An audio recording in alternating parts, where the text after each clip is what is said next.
constituer une filière de production de Canadair en France, si c'est possible. Je ne vous dis pas que c'est facile, et on va vérifier, mais on travaille sur cette idée et sur ce projet.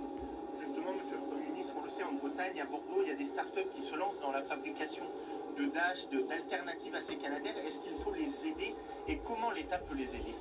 Eh bien, nous avons l'intention de les aider. Nous parlons avec eux, avec ces entreprises, tout le temps, très souvent, parce que l'idée que la France récupère sa souveraineté dans le domaine de la production de ces appareils est une idée pour nous très importante. Merci à tous. Pour les finances. Ouais.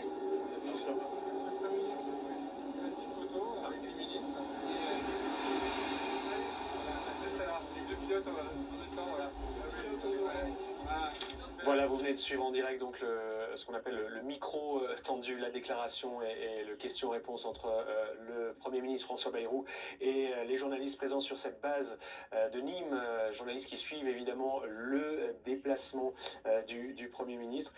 Anthony Lebos, on a un Premier ministre qui indirectement a commencé à répondre aux critiques sur le manque de moyens, comme s'il sentait un peu la polémique enflée après plus de 24 heures de lutte contre les flammes dans l'Aude. Oui, François Bayrou s'est félicité de la disponibilité des moyens aériens. Il dit que l'année dernière, il y avait 50% de disponibilité de ces moyens aériens.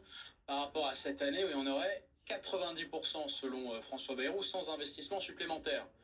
C'est ce que dit le Premier ministre. C'est vrai qu'il y a beaucoup d'élus, et notamment un rapport parlementaire qui a été publié l'année dernière en 2024 sous l'impulsion de plusieurs députés, qui ont dénoncé et souligné la vétusté des avions, une flotte plutôt vieillissante, sous-dimensionnée aussi par rapport à la multiplication des feux. Et par ailleurs, il y avait évidemment aussi cette promesse d'Emmanuel Macron de renouveler progressivement les 12 Canadair que compose la flotte française, d'acheter 4 Canadair supplémentaires. Pour l'instant, il n'y en a que 2 qui ont été commandés, ils n'arriveront pas avant 2028 ou 2029. Donc il a tenté au fond de répondre à ces critiques un peu déguisées. Et par ailleurs, on a beaucoup entendu aujourd'hui à l'antenne de BFM TV des élus, des acteurs de terrain réclamer plus de moyens aériens pour lutter contre ces incendies qui vont être beaucoup plus féroces dans les années à venir en raison du changement climatique. Il parle d'événements impressionnants et très graves. Il veut envisager la poursuite de la lutte et aussi envisager l'avenir. Et ça, c'est encore un pan assez important de son discours. Comment reboiser, comment réaménager les communes, les forêts pour essayer de s'adapter et éviter des incendies pareils.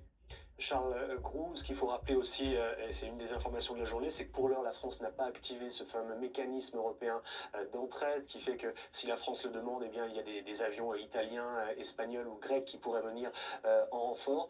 Peut-être parce que c'est pas forcément le nombre qui est le plus important en fait. C'est une question aussi de territoire et une nécessité d'adapter la réponse au territoire escarpé notamment. Oui, tout à fait. Hier, en fin de journée, on a pu mettre 9 Canadair parce que les moyens étaient disponibles et le territoire était très escarpé, donc les moyens terrestres ne pouvaient pas y accéder ou très difficilement.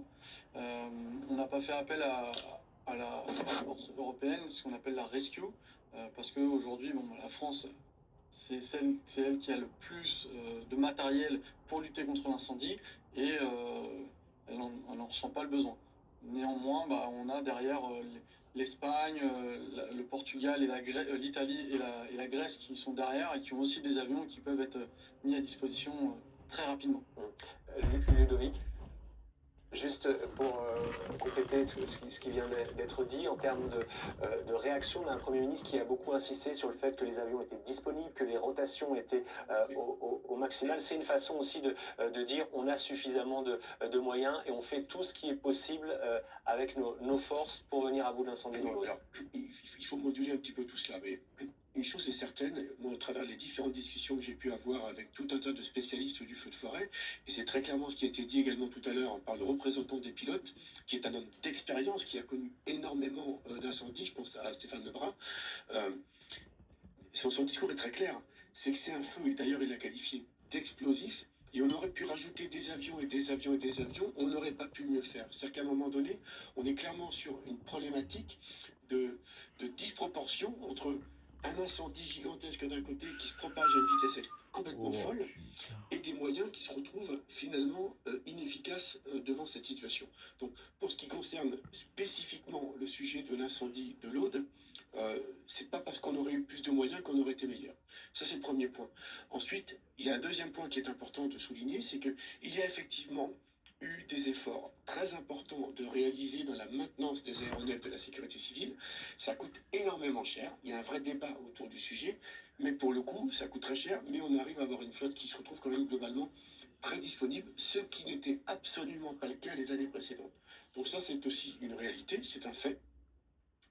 Et je le redis, moi je ne suis pas là pour protéger ni le Premier ministre, ni le ministre, ni la sécurité civile. Ce sont des éléments qui me sont montés et qui me semblent particulièrement clairs. Par contre, le vrai sujet, c'est s'il y a d'autres départs de feu importants sur la zone méditerranéenne, ou pire, sur une autre zone de défense aujourd'hui, effectivement, la flotte aérienne aujourd'hui n'est plus suffisante pour répondre à tous besoins, tout simplement parce que historiquement, cette flotte aérienne a été dimensionnée pour répondre à des besoins de feux de forêt sur la zone sud essentiellement, et qu'aujourd'hui, le risque feu de forêt, ça n'est plus le risque de la zone sud, c'est un risque national, d'où d'ailleurs la création de ce centre national de coordination avancée de la sécurité civile basé à Nîmes. Quasiment 20 heures, cette édition spéciale se poursuit. On retourne tout de suite sur le terrain, retrouver Pierre Barbin, l'un de nos envoyés spéciaux.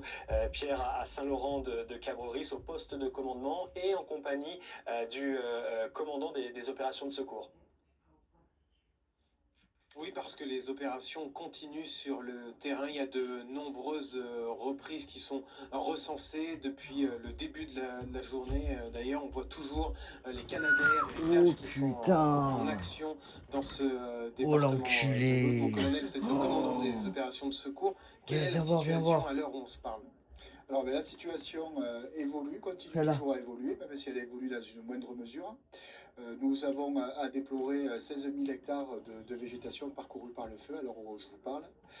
On est toujours dans la même proportion de moyens, c'est-à-dire qu'on a environ 2000 sapeurs-pompiers qui continuent à lutter encore. Et là, pour c'est les arriver à nouvelles fixer végétations, à un moment donné hein. le feu. Quand la fumée est Qui noire comme arme ça. ces 2000 sapeurs-pompiers, arme Là, c'est en train de 600, brûler tout le long, là, 600 encore. engins, donc, qui sont présents sur le, Donc ça continue, sur ça le va terrain. brûler tout là. Voilà. Le feu n'est ni maîtrisé ni fixé, ça ne sera pas le cas dans les prochaines heures. Non, alors ça ne sera pas le cas dans les prochaines heures, ça ne sera certainement pas le cas demain, puisque demain, les conditions météorologiques sont encore largement défavorables. Déjà cet après-midi, nous avons dû subir une renverse de vent, c'est-à-dire qu'on avait un vent qui soufflait de l'ouest, et en milieu d'après-midi, il a complètement tourné, et il vient maintenant de l'est. Ce vent d'est va continuer demain à souffler à environ 40 km/h, c'est un peu les prévisions qu'on a, avec une augmentation des températures, donc encore un assèchement de la végétation, donc encore des risques que les réactivations de foyers, si elles arrivent, puissent dégénérer. Ça vous inquiète, ça, par rapport justement à la journée qui arrive de demain, qui est de nombreuses reprises, comme on a pu le voir aujourd'hui, et qu'elle soit encore plus forte? Alors ça nous inquiète, oui et non. Bien sûr qu'on va être attentif, on va être vigilant. C'est pour ça qu'on a le même nombre de moyens qui vont rester encore demain. On va avoir l'appui des moyens aériens, les avions bombardiers d'eau, les hélicoptères bombardiers d'eau. Et on a également à souligner la solidarité interdépartementale, voire nationale, puisqu'on a des collègues bûcherons, sapeurs forestiers des Bouches-du-Rhône qui viennent nous aider, qui viennent nous prêter main forte pour arriver à traiter les lisières. Et tout un tas d'autres acteurs, je pense à l'ONF, je pense également aux agents de la préfecture, qui nous aident dans cette lutte sans merci contre le feu. Je le disais, là, les Canadair, les Dash, les hélicoptères bombardiers d'eau sont toujours au travail. Ils vont encore continuer jusqu'à la tombée de la nuit ce soir? Oui, c'est ça, tout à fait. Ils vont encore continuer jusqu'à la nuit aéronautique, puisqu'après, il faudra absolument qu'ils rentrent sur la base à Nîmes. Donc, ils vont rester là jusqu'au bout de leurs possibilités pour nous aider. Ils savent très bien, et on le sait très bien, que une fois que la nuit est tombée, qu'on n'a plus les avions, mais c'est une lutte uniquement terrestre, dans des conditions pas forcément simples, puisqu'on sera la nuit, avec la fatigue qui s'accumule également. Justement, vos hommes sur le terrain vont continuer à travailler toute la nuit. Concrètement, en quoi ça consiste? Qu'est-ce qu'on fait concrètement la nuit? Alors cette nuit, on va mener plusieurs actions. Tout d'abord, une action de surveillance et une action de traitement de points chauds, c'est-à-dire d'éviter que des points chauds puissent réactiver un foyer plus important et qui dégénère la nuit. Et également un travail de surveillance pour que les sapeurs-pompiers qui sont sur le terrain surveillent qu'il n'y ait pas de reprise de feu, qu'il n'y ait pas de réactivation de foyer, ou s'il y en a, qu'ils puissent intervenir très rapidement pour stopper le feu et l'éteindre le plus rapidement possible pour éviter qu'il ne reprenne des proportions catastrophiques. On sait que de nombreux pompiers sont venus des départements voisins, mais aussi toute la France. Est-ce que des nouveaux renforts sont attendus dans les prochaines heures? Alors, pas pour l'instant, hein. Après on fait les relèves et les collègues qui sont venus d'autres départements effectivement s'organisent mais pour pouvoir se relayer parce que la fatigue commence à être là, donc d'autres collègues vont venir pour les relayer. Mais effectivement, vous l'avez dit, c'est des sapeurs-pompiers de toute la France, de la région, de la zone ouest, nord, est, et enfin j'en passe. Toute la France est venue nous aider pour ce feu qui reste somme toute exceptionnel. Merci beaucoup. On le sait, mon colonel, on sait près de 2000 pompiers qui sont mobilisés ici dans ce département de l'Aude et près de 16 000 hectares de végétation ont déjà été parcourus par cet incendie ici. Merci Pierre Barbin pour ces précisions avec Corentin Guisteau derrière la caméra. Il est un peu plus de 20 h sur BFM TV et on continue cette édition spéciale. On continue à parler de cet incendie dans l'Aude qui a déjà parcouru 16 000 hectares. Le Premier ministre François Bayrou parle d'une catastrophe d'ampleur inédite. Une femme de 65 ans a été retrouvée morte dans sa maison. 13 personnes sont blessées, dont 2 en urgence absolue, un pompier et un civil.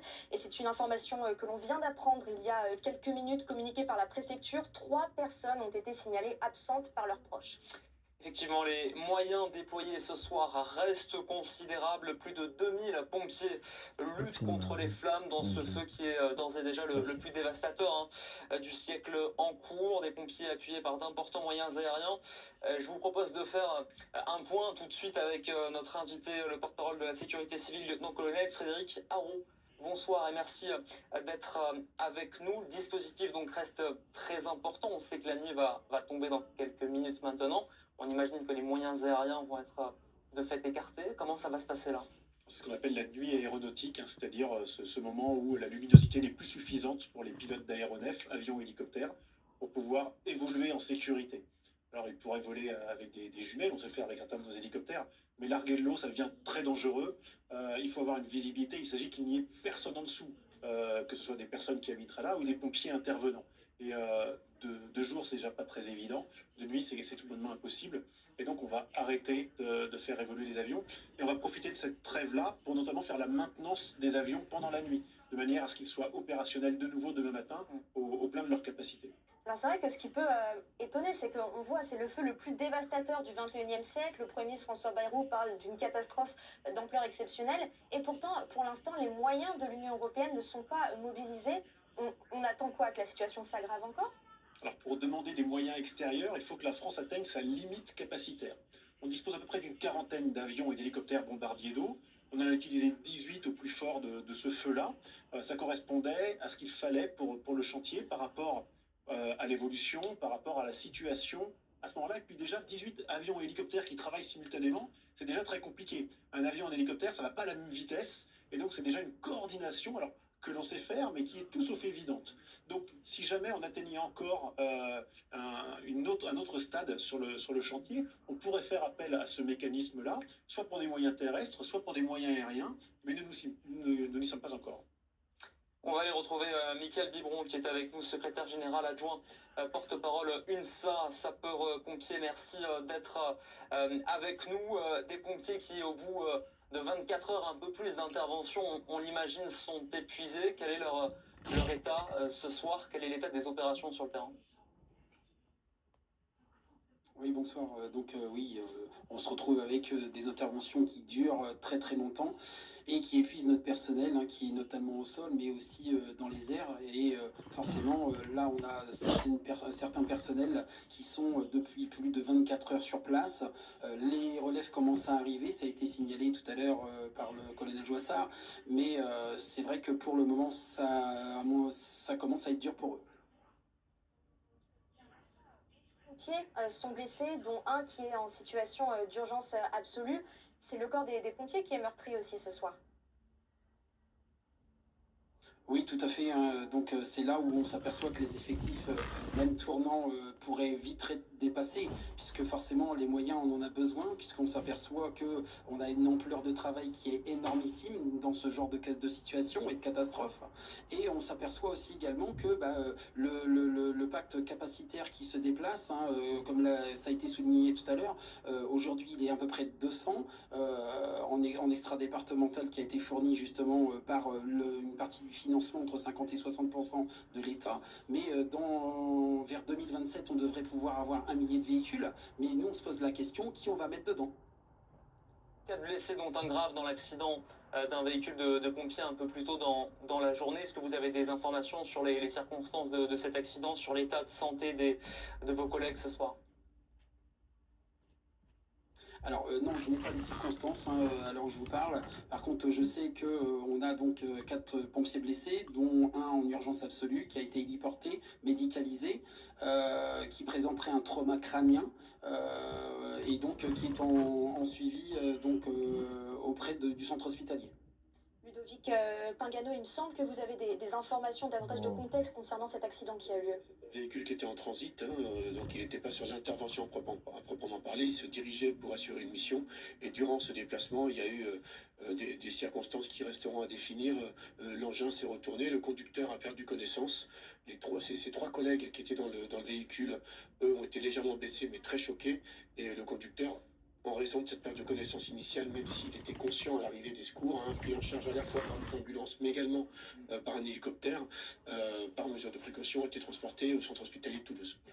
On en parlait, des moyens déployés, notamment de cette limite opérationnelle, je ne sais pas si je peux dire ça comme ça, mais à un moment donné, lieutenant-colonel Frédéric Haro, on ne peut pas envoyer tous les moyens en même temps, notamment les moyens aériens. Il y a des risques, j'imagine, d'accidents. Il y a combien d'appareils aériens qui ont été mobilisés, par exemple, aujourd'hui, et qu'est-ce que vous pouvez nous dire sur cette limite d'intervention? Alors, pour répondre à votre première question, en fait, notre organisation des sapeurs-pompiers en France, elle est départementale. Donc, c'est le premier niveau de réponse. Tous nos départements français sont organisés pour répondre aux risques courants et à des sinistres qui vont prendre une certaine importance. Dès lors qu'ils vont atteindre une importance supplémentaire, on va faire appel aux départements voisins. Et puis, dès que le sinistre devient vraiment majeur, comme on a le cas aujourd'hui, eh bien, c'est des départements de toute la France et puis les renforts nationaux. Des renforts nationaux terrestres avec nos brigades militaires de sécurité civile, les sapeurs-sauveteurs, qui sont là à l'heure avec des unités spéciales de retardants, des unités tactiques qui vont renforcer, et puis les moyens aériens. Nos 39 appareils, avions, hélicoptères, bombardiers d'eau, ainsi que nos avions de surveillance et de coordination. Les départements ont également des hélicoptères départementaux loués, on en a une dizaine à peu près, ce qui fait au total une flotte d'une 50aine d'aéronefs à même de pouvoir larguer de l'eau sur des chantiers. Si on fait un point de situation très précisément à 20h10, quelle est la surface qui a été parcourue? Est-ce qu'on parle toujours de 16 000 hectares ou est-ce que le chiffre a augmenté? Et est-ce que le feu se propage aussi rapidement qu'un peu plus tôt dans la journée? On parlait d'un feu qui se propageait à 5-6 km/h, c'est la vitesse de quelqu'un qui marche. En gros, est-ce qu'il y a encore plus de surface qui a été parcourue et est-ce que ça continue à se propager aussi vite? Alors, la cinétique a pas mal évolué dans l'après-midi parce qu'on a vu que le vent a changé de sens. Donc finalement, le feu qui évoluait vers le sud-est repart un petit peu dans l'autre sens. Donc il se peut que la surface n'évolue pas dans un premier temps parce qu'il repart vers une zone qui avait déjà été brûlée et qui va continuer à être brûlée encore plus. Mais il va partir dans d'autres directions et la surface pourrait évoluer dans les heures qui viennent. On est toujours autour des 16 000 hectares, ce qui est déjà une surface gigantesque. Mais pas seulement la surface, c'est 16 000 hectares en 24 heures. Oui, c'est que la vitesse de propagation, on parle du plus gros feu du siècle, mais c'est l'un des plus rapides, si ce n'est le plus rapide. Exactement. Et ça, c'est vraiment important. Ça reflète vraiment l'importance de la situation de ce feu-là.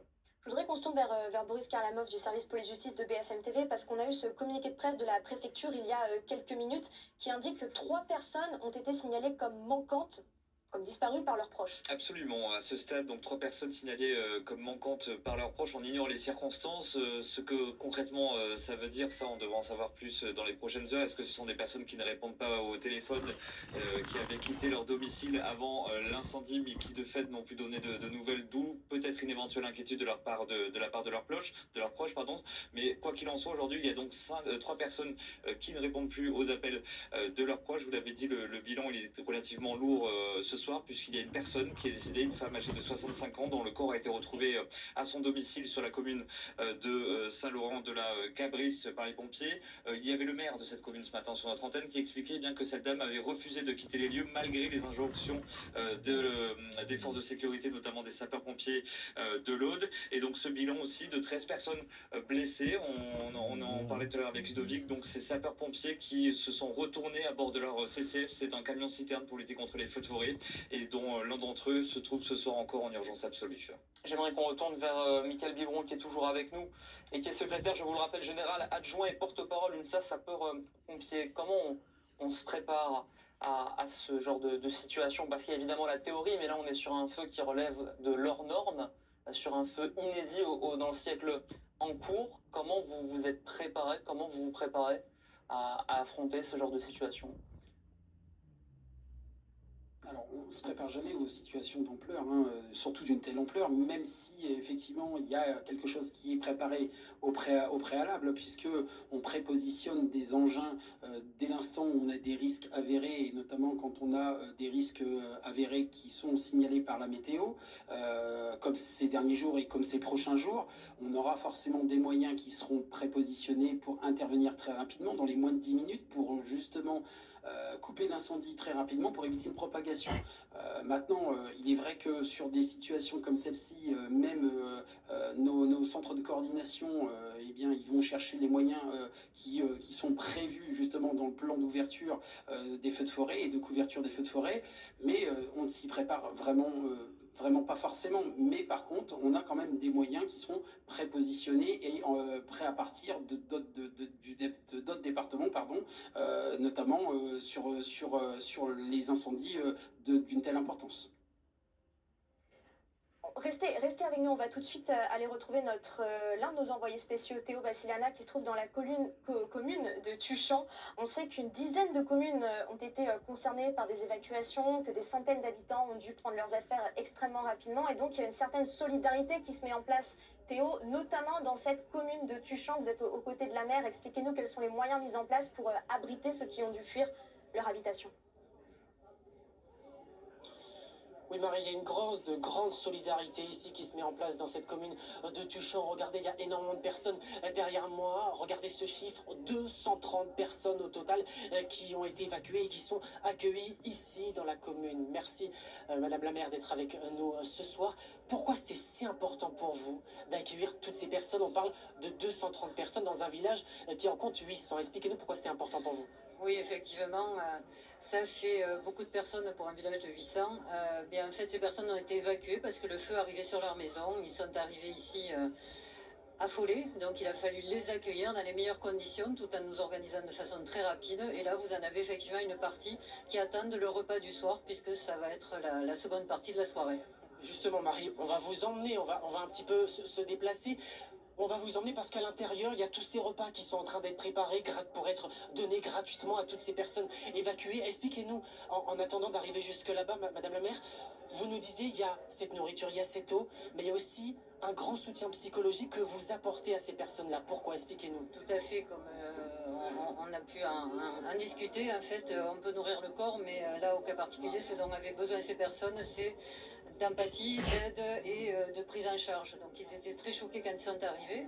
Donc on a pu leur apporter la nourriture pour le corps, mais effectivement c'était très important pour nous de les accueillir le mieux possible, de discuter avec eux et de leur montrer qu'ils étaient ici les bienvenus dans des conditions aussi particulières. Merci beaucoup, Béatrice, parce qu'il faut comprendre une chose, c'est que ces personnes-là, quand elles ont été évacuées, elles ne savaient pas ce qu'il en était de leur maison, elles étaient forcément choquées. On a pu échanger avec plusieurs de ces personnes qui avaient ce sentiment-là.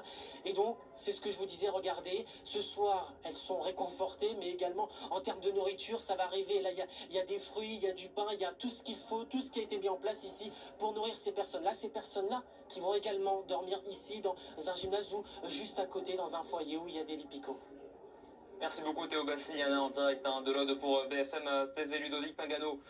Dans ce genre de situation, le rôle des communes, des maires est très important parce qu'on est, je le rappelle, 24 heures après le début de cet incendie et donc des premières évacuations. On imagine l'état psychologique des évacués, des sinistrés, les maires ont un rôle essentiel.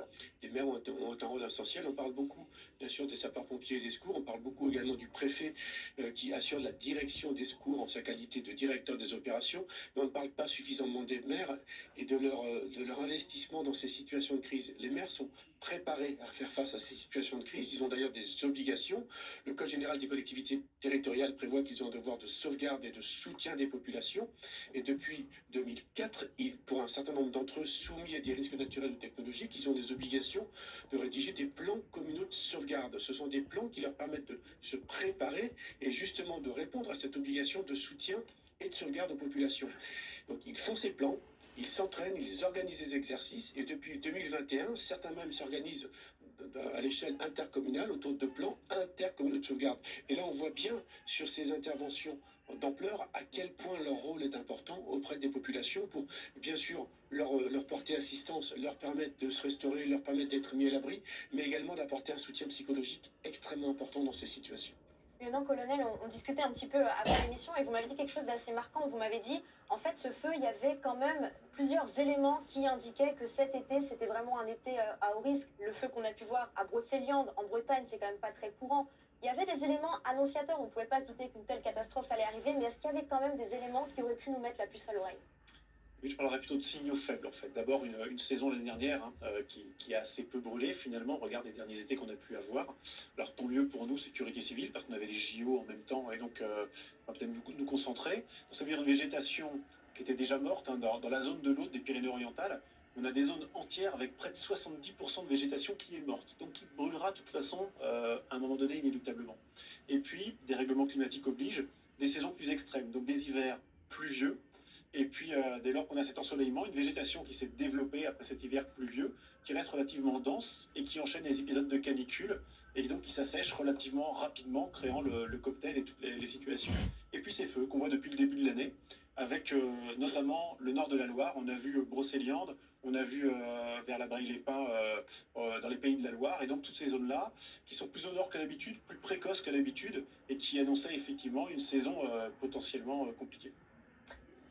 On va évidemment faire un point sur l'évolution de cette situation, puisqu'à 20h20, si vous nous rejoignez sur BFM TV, ce méga feu, il est toujours incontrôlable, il n'est toujours pas maîtrisé, il n'est pas fixé. L'Aude, donc, qui est concerné par le plus gros feu du siècle, plus de 16 000 hectares parcourus. On va aller rejoindre Anthony Ferry du service météo de BFM TV. Il est prêt, Anthony, peut-être pour parler justement de l'évolution. Je suis prêt. L'évolution des prochaines heures en matière de météo. Est-ce que les conditions vont enfin devenir favorables? Eh bien, écoutez, vous allez pouvoir voir apparaître sur cet écran, eh bien, la carte notamment de la direction du vent. Alors ça, c'est la carte de la température qui vous indique la chaleur qu'il va faire dans les prochains jours. Vous le voyez au niveau du département de l'Aude, eh bien, on attend des températures assez fortes qui vont se prolonger jusqu'à dimanche, donc 30 à 32 degrés. Et puis ensuite, côté vent, là aussi, vous allez pouvoir avoir des rafales qui seront potentiellement importantes. On attend globalement des rafales de l'ordre de 15 à 30 km/h à partir de demain. Et puis ensuite, eh bien, cette chaleur va à nouveau se poursuivre. Elle sera encore accompagnée de rafales. Le problème, malheureusement, eh bien, c'est que les pompiers vont devoir faire face à ce feu avec des températures extrêmes. Vous le voyez, le problème, c'est qu'on a ce feu donc au niveau de l'Aude, mais on aura aussi ces températures extrêmes, 40 degrés dans le sud-ouest, et donc ce vent qui, malheureusement, eh bien, ne va pas faiblir. On aura toujours des rafales de 15 à 30 km/h par endroit, globalement. Merci Anthony, je me tourne à nouveau vers vous, lieutenant-colonel. On le voyait sur ces cartes qu'Anthony nous a montrées, des chaleurs qui vont s'accentuer au cours des prochains jours. Le Premier ministre François Bayrou a fait un lien direct entre l'incendie, la sécheresse et le réchauffement climatique. Ça veut dire quoi? Il faut s'habituer à ces incendies, c'est quelque chose auquel on ne va pas pouvoir échapper? Alors on a un environnement qui est de plus en plus stressé, de plus en plus malmené finalement par ce dérèglement climatique, avec ce qu'on a expliqué juste avant, développement de la végétation qui s'assèche très rapidement. Et puis il manque deux éléments pour que le feu se propage et qu'on a eu ces jours-ci. C'est le vent. On a vu cette tramontane qui s'est levée et qui, avec des vents de 45 km/h qui sont forts, mais qui auraient pu être encore pires. Donc ils vont pouvoir ouvrir ce couloir pour se déployer. Et puis après, il y a le démarrage du feu. 9 départs de feu sur 10 sont d'origine humaine. Et donc c'est un petit mégot de cigarette, c'est une petite braise de barbecue qui va faire 15 000 hectares. Et donc il faut aussi travailler sur ce départ de feu que l'on doit pouvoir éviter, ne serait-ce que par le comportement de chacun. Chacun est responsable devant les gestes qu'il peut avoir. Avant d'entendre Aurel Gage pour parler des conséquences sanitaires, peut-être un mot justement, parce qu'Anthony montrait cette carte du pays avec ces fortes températures qui vont toucher l'Aude, mais l'ensemble des départements de la moitié sud du pays. Comment se passe justement le déploiement, vous parliez tout à l'heure des renforts départementaux. Il y a quand même des risques de feu dans les Bouches-du-Rhône, dans le Var, dans je ne sais quel autre département français. Le but, c'est d'avoir encore des gens sous la main en cas de départ de feu. Ça, c'est une grosse crainte, j'imagine, pour vos services. Comment ça se passe? Alors, dès le début de l'année, dès l'hiver, on va constituer ce que va être le dispositif feu de forêt de l'été à venir.